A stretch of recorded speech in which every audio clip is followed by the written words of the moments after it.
Hello, everyone.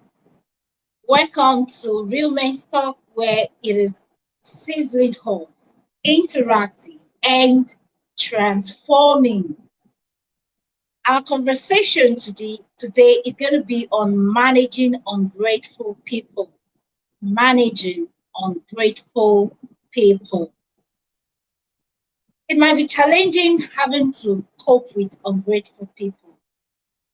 If the situation is not properly managed, you tend to start reacting with negative attitude, and sometimes this might start to affect your emotion. It is your responsibility to prevent such situation that makes you feel unappreciated, underappreciated, or used. So let's dive into the conversation and find out how to manage this situation. I have in the studio my co-hosts who are going to dive into today's discussion.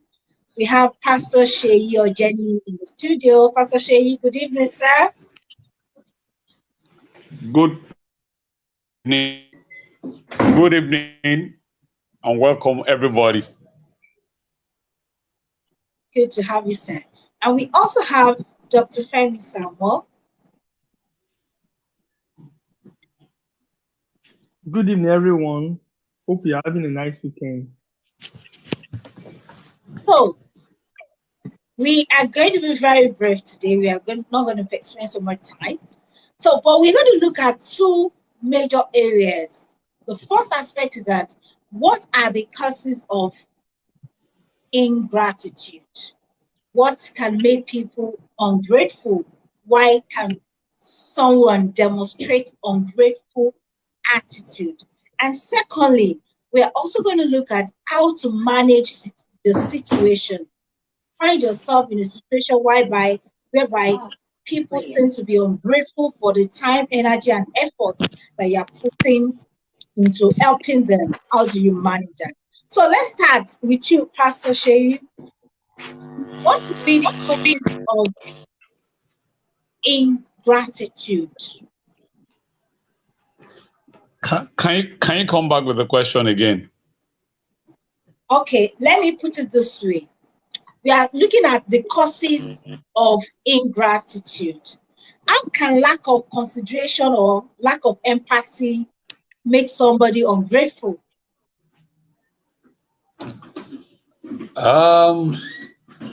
Lack of consideration and lack of empathy. Okay, maybe the way to start is to say that the attitude of gratitude, it's a personal thing, and over the time, one of the reasons why people had committed suicide is lack of appreciation of who they are or of what God has done for them. So people that mostly are ungrateful are people that refuse to see anything good about themselves. And it can range from their makeup. Some people feel that I remember I used to have a friend while we were on campus that I feel that it's too short. And because of that, he doesn't have opportunity to date the kind of ladies that we dated then. And he continued to feel bad about himself.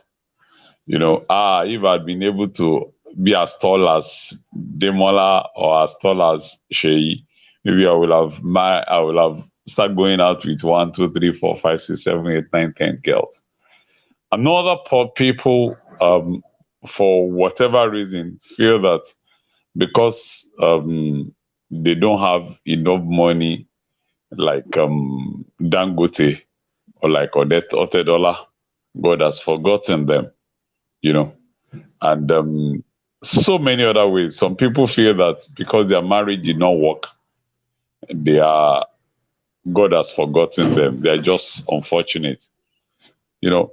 But all in all, I think ingratitude stem out of a situation of not seeing what God has done for you, and I think that that is actually a major issue um, on ingratitude. Thank you. Thank you so much, Sam. We can be ungrateful about life. We can be ungrateful about the gifts life has given us. Somebody said that if you are given $5 million and the person terminates your life, choose one. Will you take the $5 million or you choose your life? And everybody said, I will choose my life. I will not take the $5 million. And then I said that when you wake up every morning, see it the gift of life that you are able to wake up in the morning that somebody has given you money worth more than $5 million. That if we can think that way, we will appreciate life no matter what we are going through. Thank you so much, sir. Dr. Samuel, let's see go further into causes of ingratitude.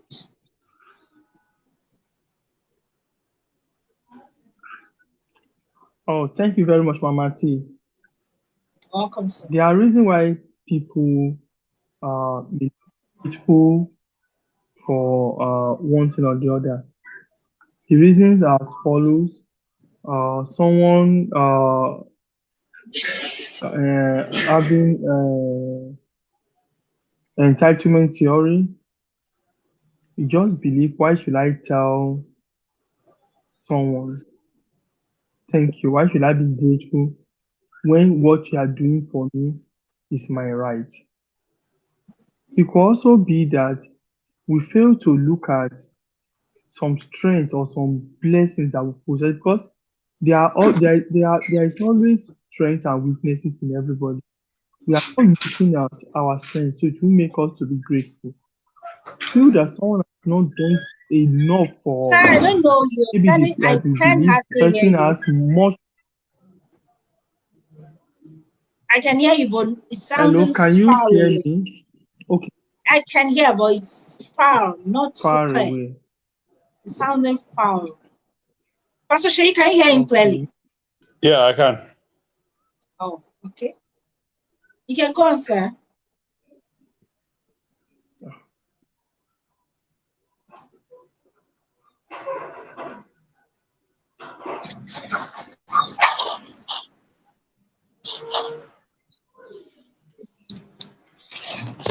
So I was saying that uh someone may have ingratitude because he or she believes that he's entitled to what he's getting. That's number Okay. one. Could also believe you also manifest ingratitude because you believe that what is also getting from someone else is uh, uh is less than what he can get, or the person is giving less than what he can offer. So you feel ingratitude and feel that I can actually get more than this. It's an attitude that one must just learn to show gratitude at every stage in life. No matter how bad you feel your situation is, there are people that have worse case scenario than you.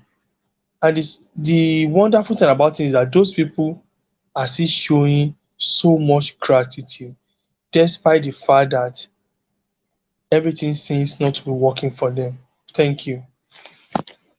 Thank you so much, sir. Pastor Shay, um, is it possible for familiarity to make somebody ungrateful? Maybe because you are too familiar with the person.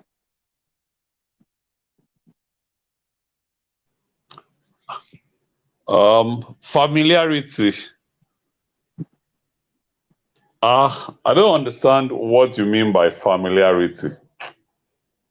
Like proximity. Familiarity. Familiarity. Okay, you're talking about man to man. Yeah. Is that what you're saying? Hello? Yes, sir. Okay. Familiarity can make somebody ungrateful. It's possible because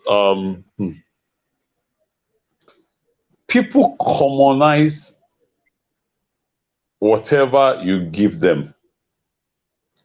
And over the time, one of the things I've also done, especially for my children, is to allow them to know that, say, if I choose to pay your school fees,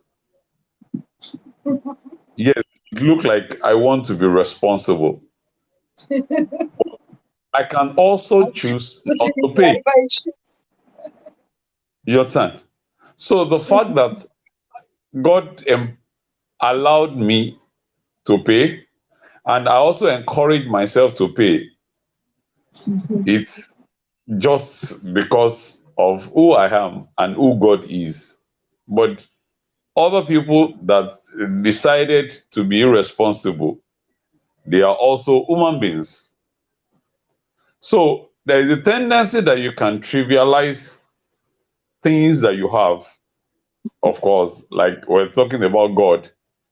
If you know how much they sell a container, is it a container now they call it, of oxygen in the in the hospital, you will know how to be grateful. If you know how much some of the things that we take for granted, you know. So there is a tendency that is either because we are too familiar with those things, we feel God would do it for me, you know. I was reading yesterday about the Nollywood actor that died, and I read that he had an accident at Apple Junction, and I remember that I've passed Apple Junction before, so I was like, okay, same place I passed, and I did not have an accident. Another person passed and had an accident. You know, there is this belief that when you want to travel, you call your pastor, Pastor, please pay for me. I want to travel. You know, but how many people have died within the town? So if you go out on daily basis and you come back and you are able to sleep, whether you have food to eat or you did not have food to eat, you should be grateful because other people went out and they never come back. I don't know whether you have noticed that now you just go to either the marketplace or somewhere, you just see missing people, missing people, missing people. All those people left the same the house the same way you left it. So there is a tendency that you get too familiar with the blessings of God or the blessings of people that you don't value them. And that is a major issue, either as a Christian or as from any other religion. God said that, see, the reason why I am the one that created you. And the reason why I've created you is to show forth my praise. My praise is in you coming to appreciate me for what I've done for you. So there is a tendency that people get too familiar with it. After all, after all, God should naturally provide 3 square meal for me. God is not obliged to provide 3 square meal for you. I'd always said this, some of the opportunity I've had to preach. And I gave the story of the man that has just only one cloth, and he was going to the bush to go and hang himself. And when he got inside the bush, as he was going to hang himself, somebody beckoned to him and said, please don't hang yourself yet. It is better you die naked, because me, if I have opportunity to have a cloth to wear, I will go into the town and go and do business. But I don't have a cloth to wear. That is why I'm still in this bush. So the man that wanted to kill himself because he had just only one cloth, look at say, so I'm better than somebody. Yes, you are better than somebody. The only person that is not better is the person that is dead. So as long as you still have breath in you, then don't commonize it. Don't familiarize yourself to the fact that after all, I should wake up, I should have breath. After all, God should provide sunlight. After all, there should be rain on our crops. No, God is not obliged to do that. You know, so that's my contribution. So when some things come to us easily and regularly, we tend to commonize such things. Wow. That's right. Samuel,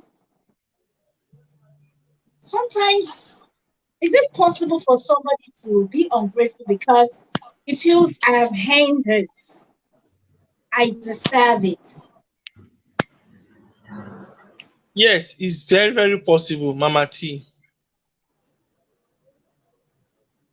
Most of the things we've acquired in life, you think I've earned it. Your health, you believe because of your exercise, because of good dieting, because of rest and all those that you've earned it. Some other people have done the same thing you've done and they've not earned good health. Maybe because they are just genetically predisposed to having one ailment or the other and wish you are not. And that boils down to the fact that we need to be grateful for even for everything, for the food, for the air, for the sleep, for waking up, for even having the strength to walk and make the wealth. Because the Bible says, give us power to make wealth. So we should be grateful to God for everything. Not only even grateful to God, even to the people around us. Do you know that most of us don't know the value of people around us? We don't seem to appreciate the people we have around until we've lost them. Most of them, we don't tell them how much they mean to us. Most people want to hear those good words when they are alive. They want us to show the gratitude. Have you sat down to tell your mom, to just thank your mom for what she has done for you while growing up? No.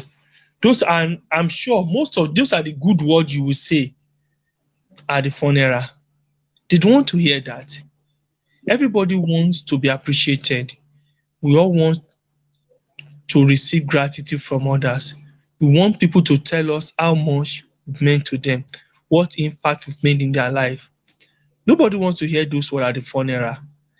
The one you see at the funeral is meant for other people, but the one said to those people carries weight. They take it down to their grave, and if possible, on the way to eternity, it keeps resonating in their mind because they know that they've made someone happy. So someone can feel that they've earned something, and you may feel that okay, your parent, your elder brother also is doing is carrying out his own duty by taking care of you. But we need to show gratitude because if he chose not to do it, there's nothing you are going to do. Some have neglected even their God-given responsibility, and heaven will fall. Please, we need to show gratitude. We shouldn't take anybody for granted. No matter how small, no matter how minute, no matter how insignificant it is, gratitude is needed. Thank you. Thank you so much, Sarah. Pastor Shane, like, is it like when you say that we don't appreciate other people's time? That's why sometimes we don't tend to appreciate the time they spend or use for us. Ah, I didn't really Or get let's that. say That maybe we don't because if we don't quantify time, maybe somebody spends 5 minutes with a person. If we are able to like quantify that 5 minutes this person spent with us means a lot of money for the person. Is that possible? That lack of um but because we don't appreciate the appreciation. time, that's why we don't appreciate the time they spend with us. But sometimes it's not only gifts, because sometimes we feel that it is when we give people give that's the only time they should appreciate us. What about people that spend their time with us? Um, like I said at the beginning, the general attitude of ingratitude is is a phenomenon that resonates across the board. Somebody that cannot appreciate the little things that you do will not appreciate the big things that you do.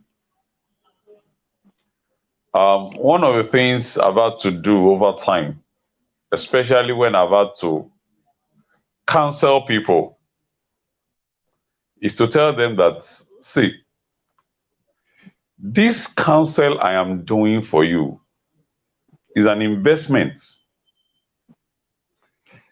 See it like an investment. I will advise that you take to it. But if you will not take to it, you have successfully wasted my life, because time is life. Yeah. So until you continue or you begin to see the quality of time as life, then you will commonize anything that anybody does for you.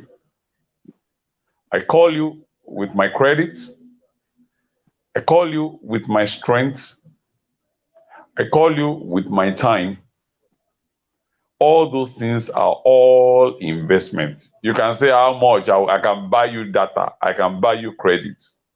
My friend, I don't need those things because I feel that I'm investing. But if you will not see it like investment, then I can as well either give it to other people or I hold it back to myself. So people that will not value every other thing will not also value time. It's not only time that's why I'm saying that it's cut across every part. People that don't appreciate, it's not that they appreciate this and they don't appreciate that. No, they're just generally ungrateful about life, you know. And if you are very, very unfortunate and you move with those people, it's contagious.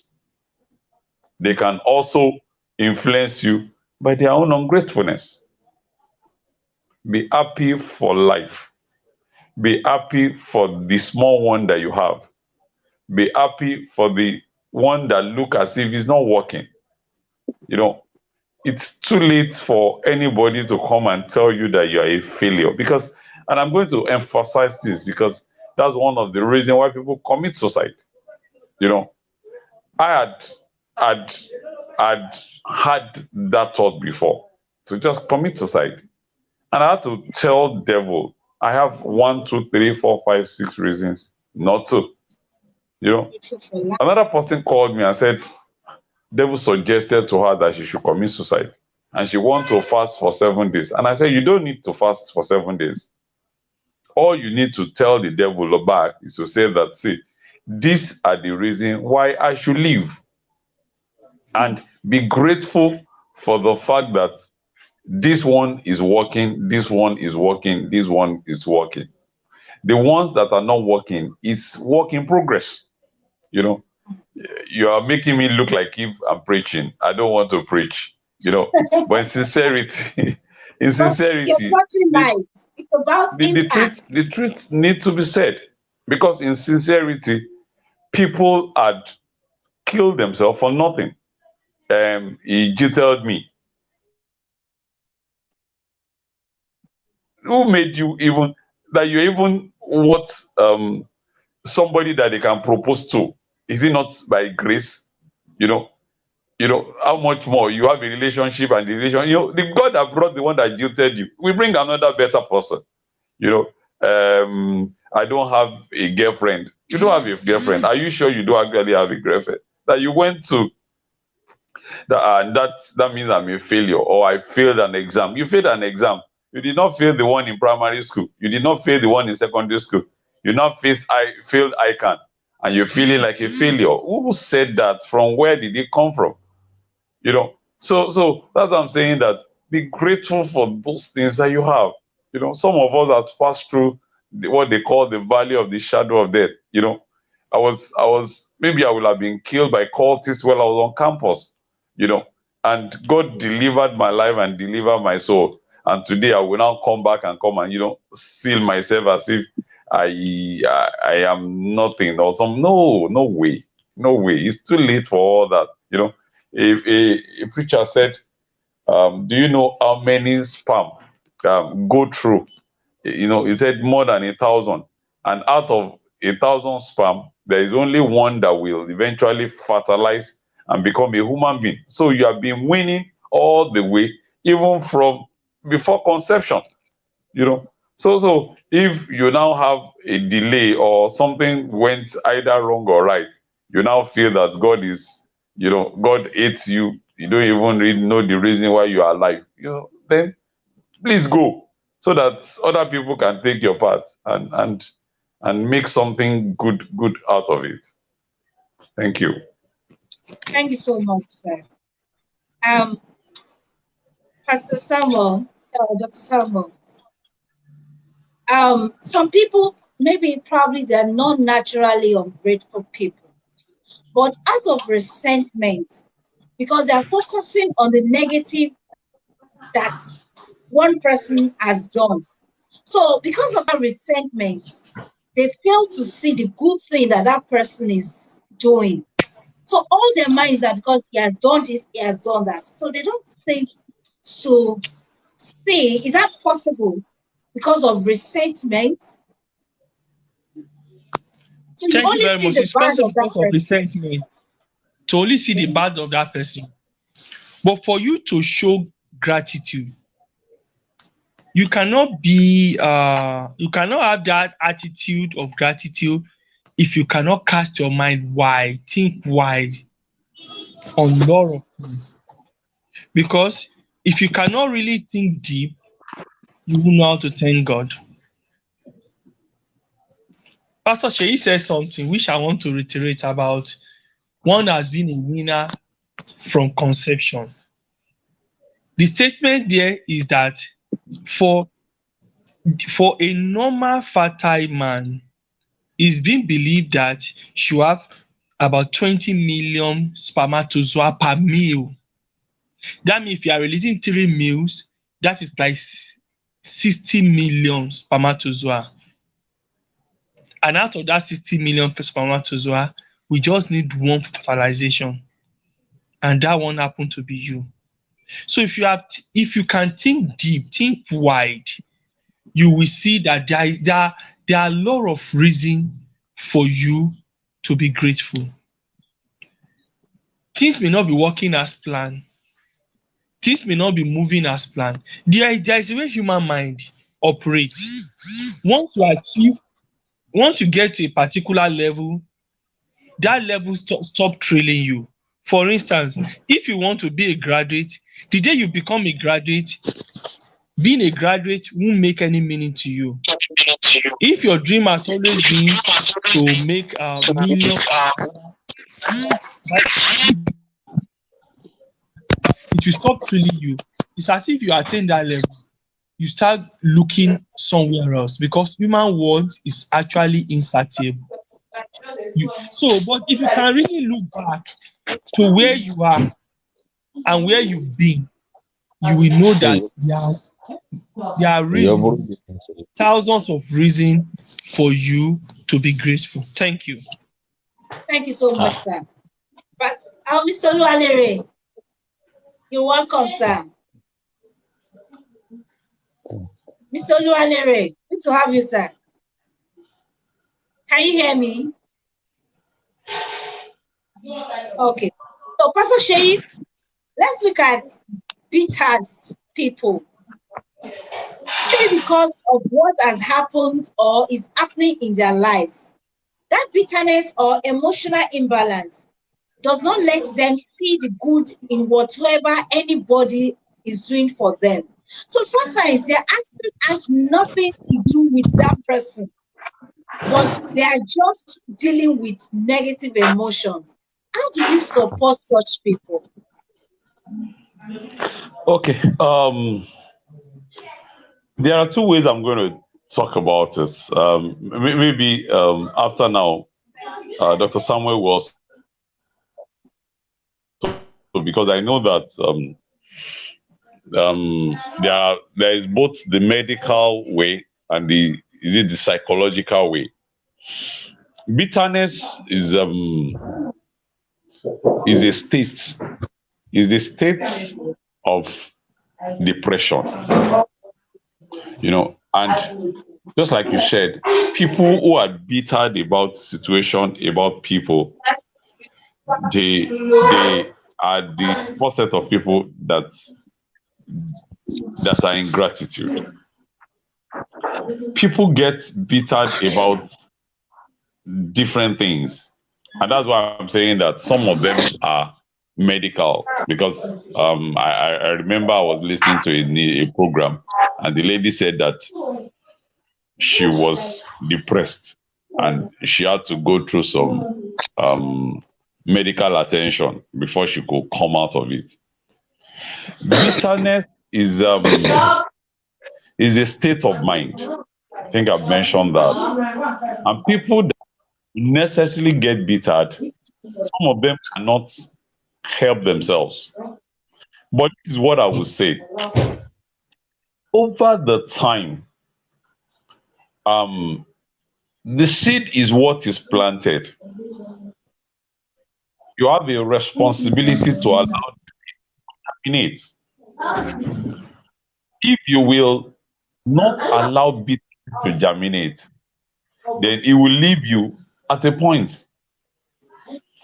Some people come from a polygamous house. They had been treated badly either by their stepmother, this one, some people were raped by their their steps brother or their stepfather, or some people went through all manner, and it has sown the seed of bitterness in them. You know, some people, their lecturers on campus make them do terrible things before they were able to graduate. Some were supposed to graduate for a 4-year course, they ended up graduating in a 7-year course. So they had made up their mind that they're also going to vent it on another person. You know, so different ways. Some people, just like I said the other time, they were jilted by somebody who they feel that they love with the whole of their heart, and because of that, they make up their mind that they are either not going to any relationship or anyone that they go into, they will make sure that they deal with the person. That's their own way to retaliate. What the person has done for them.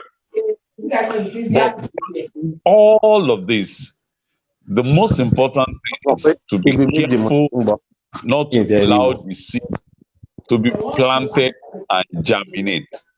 There are many reasons to be grateful.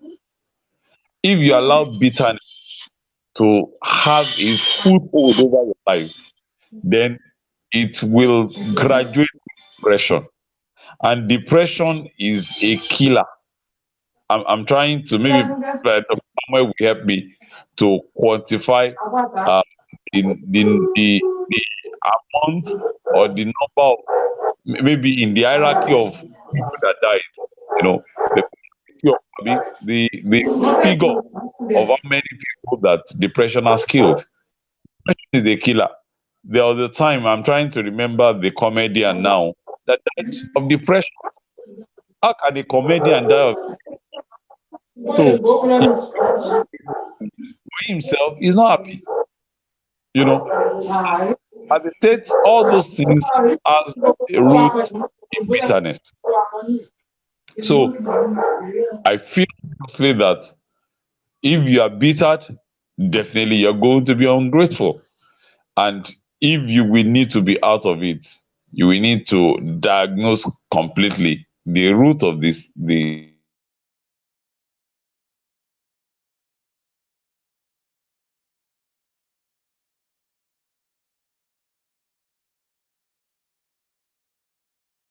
bitterness.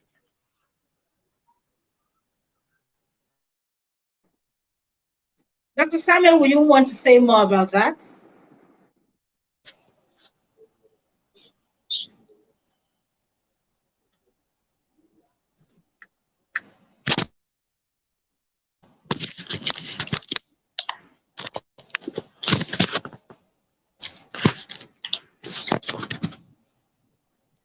Yes.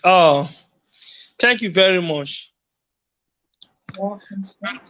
What I want to say is that when you are bitter about something, or you have bitterness or hatred, animosity towards somebody, each time you see that person, there's adrenaline that will be released in you. It will increase your heart rate, it will increase your blood pressure, you will burn more glucose in your body, convert glycogen in your liver to glucose, you use more energy. So it's like as if you are just punishing yourself each time you see the person. So anytime you spoil the person, there's an adrenaline surge. It's not good for you.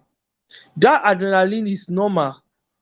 It's a flight or fright hormone. See that it's an hormone that come in play when you need to run or you need to defend yourself.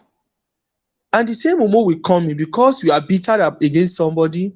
The moment you side that person, the hormone will come into play.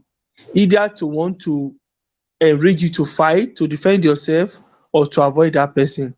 So each time that happens to you, you keep punishing yourself, putting yourself through agony of unnecessary punishment. So that's what anger is all about.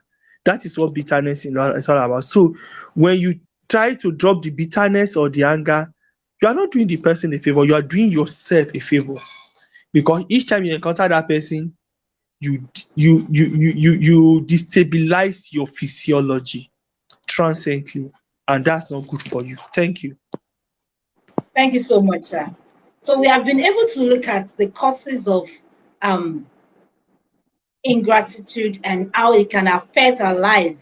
Now let's look at how to manage the situation of of ingratitude.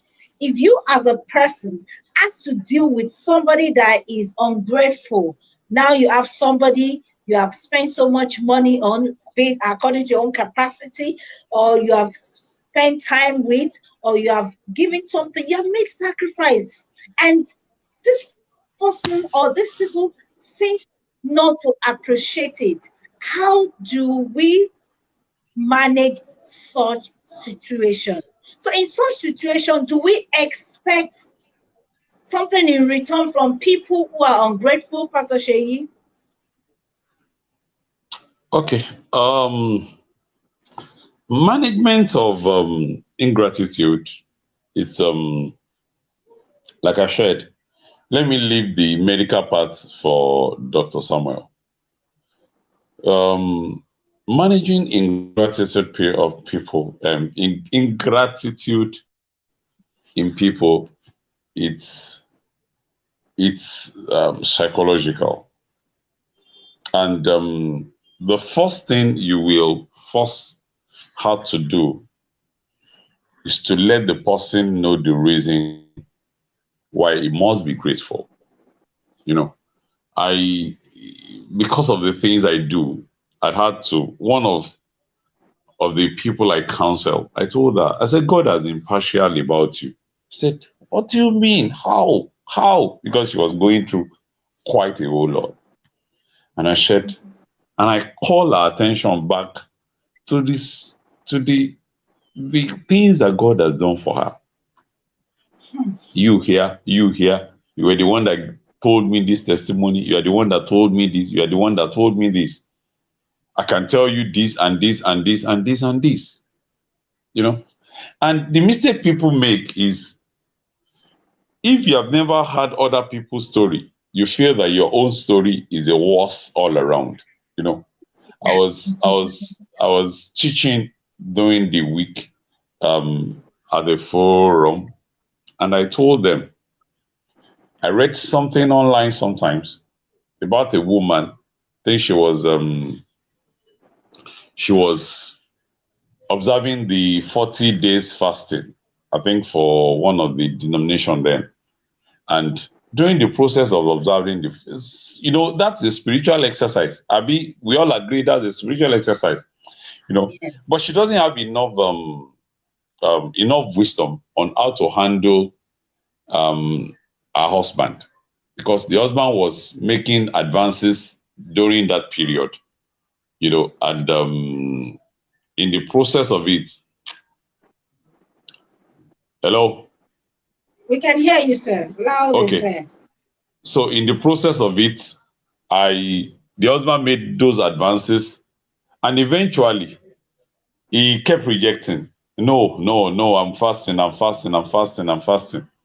To cut the long story short, it became complicated, and she moved to her parents' house, just to not to divorce, it's just to excuse herself, For that and they had period. been believing God for a child.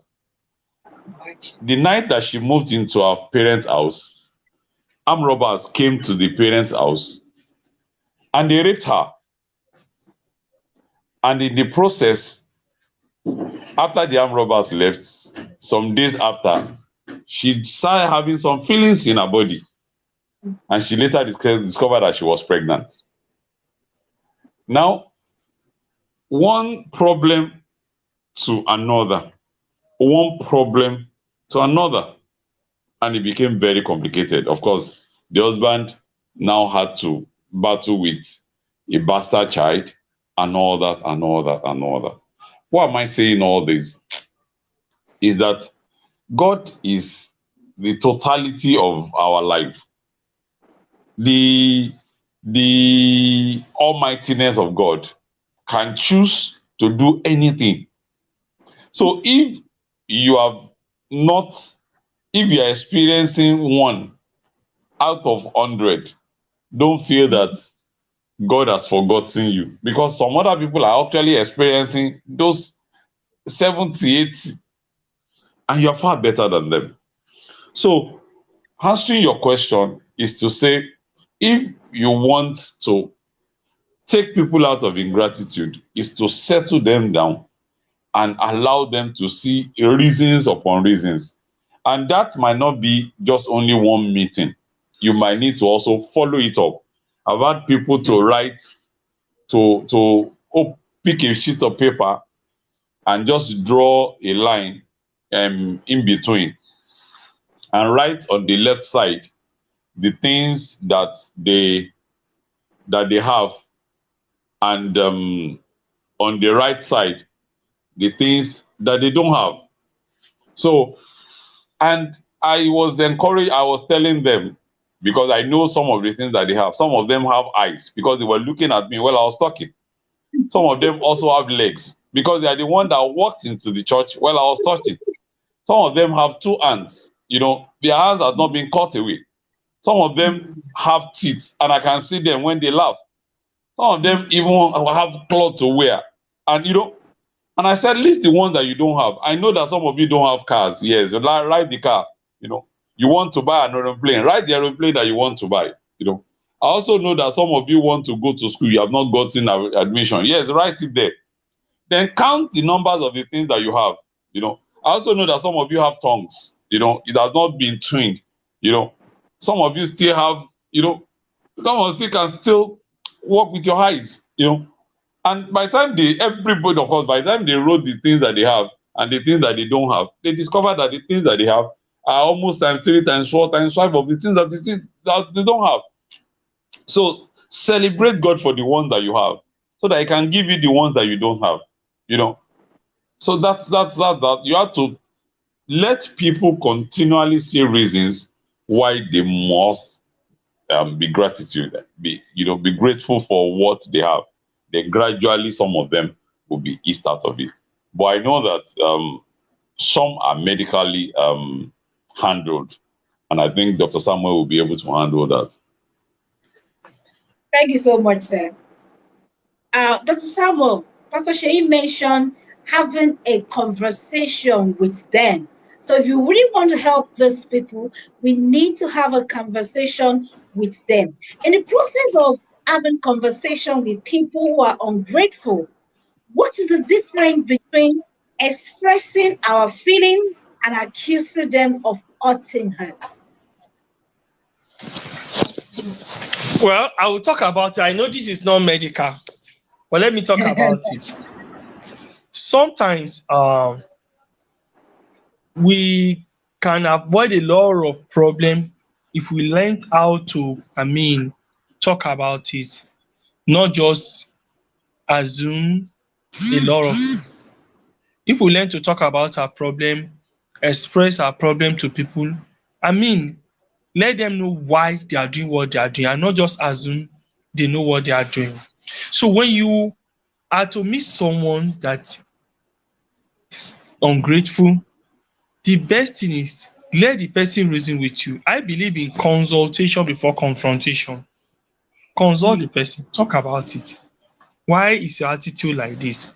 Most of them may just be that they have like a radical attitude. They don't count a lot of things. They don't see the reason why they should appreciate if what you are doing what is good, right? As they may also say that, don't you think that they may also tell you that maybe they may feel you can do more than what you are doing. That's why they are not expressing any gratitude. So you may just have to talk about it. But one thing about it that while talking about it, you may also have it at the back of your mind that you must be ready to let go, even though you are talking about it. You must be ready to let go and to forgive before you start the consultation. Because if you talk about it and the person become offensive while talking about it, you even feel more hurt than you have felt before that time. So you must be ready to let it go while talking about it, not for anybody's sake, for your own sake, for your own health, for your own sake, for your own safety, your happiness. You just have to let it go. So it's good to talk about it, but while talking about it, have it at the back of your mind that it may not go the way you plan, and in whichever way it goes, you are ready to let go. Thank you. Thank you so much, sir. Pastor Shay, in the place of conversation, how can we see it from their perspective? No, Dr. Samuel said that we should not assume they are doing it deliberately. So when we assume that they don't know what they are doing, how can we see it from their perspective so that we can have a better conversation? Pastor Shay? Okay. Everything about counseling people is putting yourself in their shoes. Conversation is a give and take thing. Fortunately or unfortunately, the depth of what you're going to get is dependent on how much the person that you are trying to help can give. So, relatively, I think the first most important thing is to confirm that the person that you are talking with actually needs help. Because if we have had cases upon cases of people that don't even feel that they have a problem, and you tell them this is a problem, and they feel that no, it's not a problem. So if the person knows that is a problem and he can sincerely open up to you the root of it, then you will be able to know how to handle it from the root. But most often time, you have people who are covering things for you. If you need me to help you, you are the one that approach me to assist you. Then you should be able to give all the details that I will require to be of assistance to you. So everything is dependent on the length at which they can open up. I give you an instance of unforgiveness. Unforgiveness is a major cause of bitterness. And until you can trace the root of the unforgiveness, you will not be able to know where to start or how to help the people that are involved. Some people had bad experience with even their mother, and they had carried unforgiveness for years upon years. Like I said the other time, some had with bad experiences with their stepfather, stepmother, uncle, cousins, all that. But until they can open up to you and you know the source of it, you will not be able to help them or deliver them. Some people is their neighbor. They just saw the way their neighbor is treating his wife, and they made up their mind that they're not going to allow any man to treat them like that. And they are already inside of their heart, they have made up their mind to resist before even the attack come. So somebody that's already put himself in the place of resistance, how do you help him if he will not open up to you to be able to tell you that, see, I am already in the, I've put myself in this state. So the extent of conversation would determine the extent of help that you can render, and the extent of help that you can render will determine the solution to the problem of the individual. Thank you. Thank you, sir.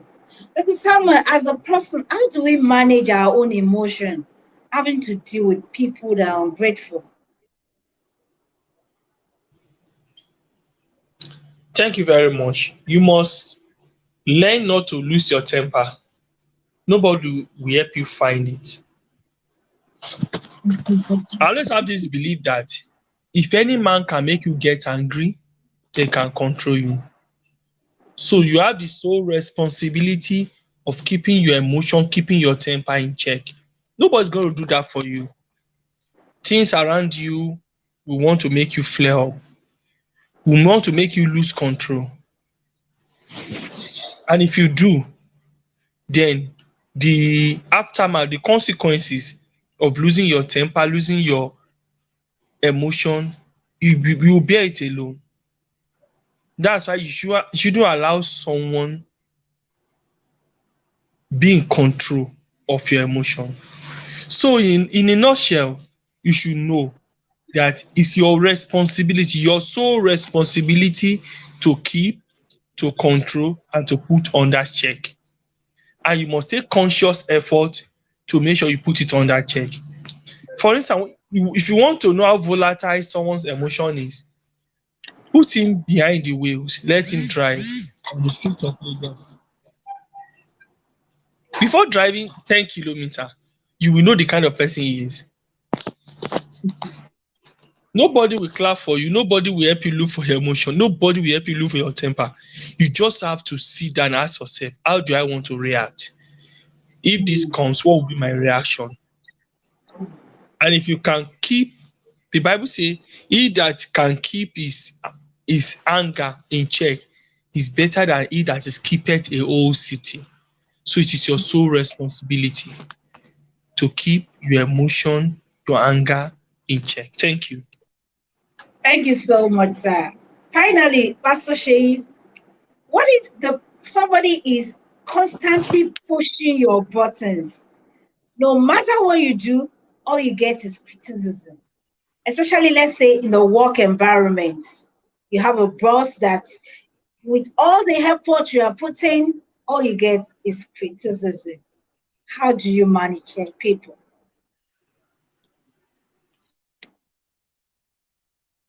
Pastor Shay?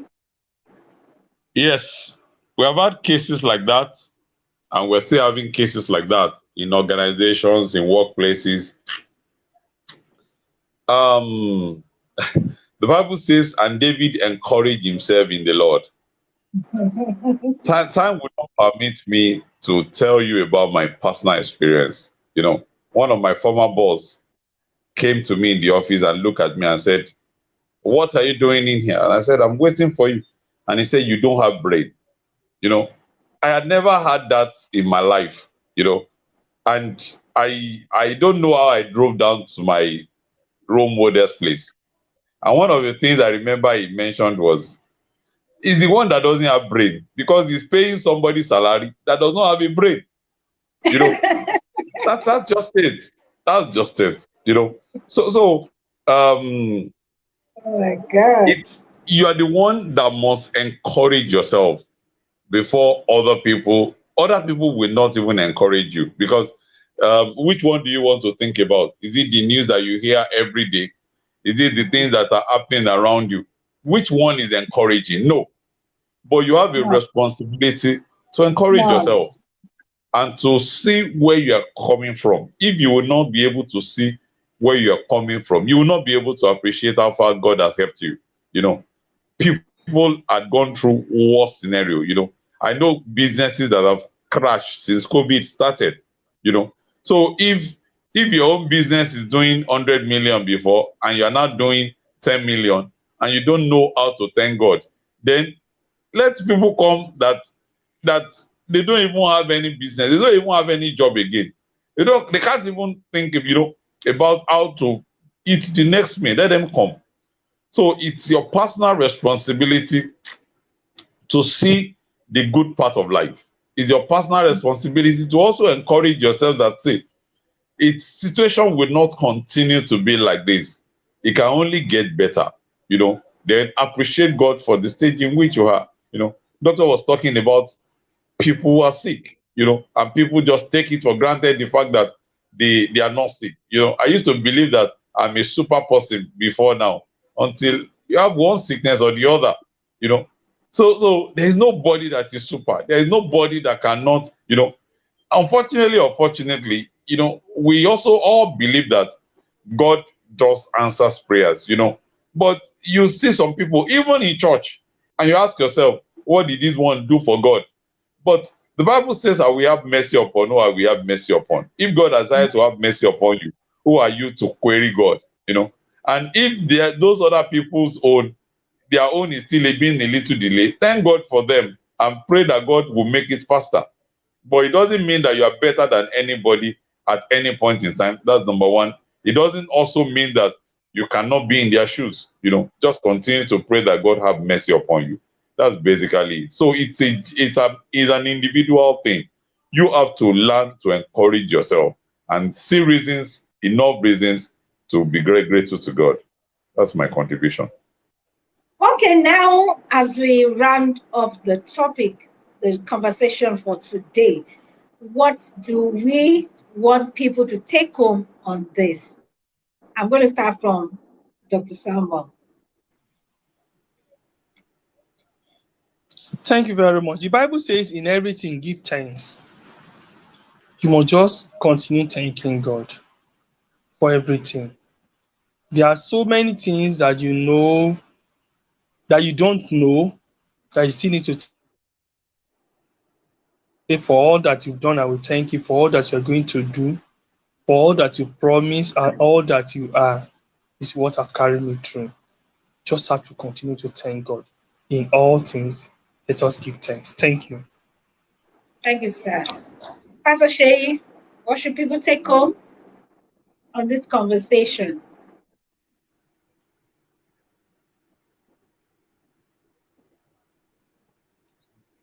Pastor Shay, Hello? are you there? Okay. What should people take home on the conversation?